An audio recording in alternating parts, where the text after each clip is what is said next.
আমি একটা পেঁপে নিয়েছি, ভাবছেন কি আমি বানানো খাবো না রান্না করে খাবো, না আসলে কিন্তু আমি একটা নতুন রেসিপি দেখাবো। একটা পেঁপে নিয়েছি, পেঁপে নেওয়ার পরে কিন্তু আমি এটা ভালো করে ছিলে নিয়েছি, ছিলে নেওয়ার পরে ধুয়ে নেওয়ার পরে কিন্তু এটা ভালো করে একটু আপনারা আলু কুচানো দিয়েও কুচাতে পারবেন। আমি একটা হাত মেশিন দিয়ে কিন্তু লম্বা লম্বা করে ভালো করে কুচিয়ে নিয়েছি। দেখেন এই যে আমার কুচানোটা। আর আমার ফেসবুক পেজে, ইউটিউব চ্যানেলে কিন্তু আরও 2-3টা আইটেম আছে, একটা পায়েস রান্না করা আছে, কিন্তু আমি আরও আপনাদেরকে পেঁপের আইটেম দেখাবো কিন্তু।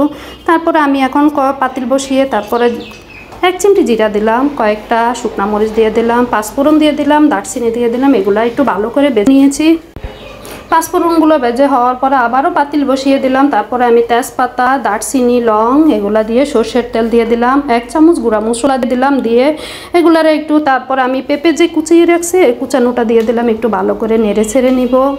একটু হালকাভাবে একটু ভালো করে নেড়ে নেবেন। নেড়ে নেওয়ার পরে দেখেন আমার হালকা বাজানো হয়ে গেছে। 1 চিমটি লবণ দিয়ে দিলাম। তারপরে আমি বেশি চিনি দিই নাই, 2 চামচ চিনি দিয়ে দিয়েছে, কিন্তু আপনাদের স্বাদ অনুযায়ী কিন্তু চিনি দিবেন। আমি চিনি দিয়ে আবার একটু নেড়ে নিয়েছি, কিন্তু এটা কিন্তু পানি ব্যবহার করা যাবে না। তারপর আমি তেঁতুল দিয়ে দিয়েছি, কিন্তু তেঁতুল দেওয়ার পরে কিন্তু দেখেন এই যে আমি আবারও একটু ভালো করে নেড়ে ছেড়ে নিতেছি। নেড়ে ছেড়ে নেওয়ার পরে কিন্তু দেখেন আমার তেঁতুলটা ভালো করে সব পেঁপের সাথে মিশিয়ে গিয়েছে, কিন্তু একদম শুকনা শুকনা আটা আটা হয়ে গিয়েছে দেখেন আমার। এখন তারপরে ওই যে বেজে রাখা পাঁচফোড়নগুলো দিয়ে দিলাম, এগুলোরও আবার একটু ভালো করে বেজে নিয়েছি। তারপরে এটা পেঁপের আচার। এই যে আমার পেঁপের আচার গিয়েছে দেখেন। কখনো কি পেঁপের আচার খেয়েছেন কি? আমার ভিডিওটা যদি ভালো লেগে থাকে একটু লাইক কমেন্ট শেয়ার করে দিয়ে যাবেন। আল্লাহ হাফেজ।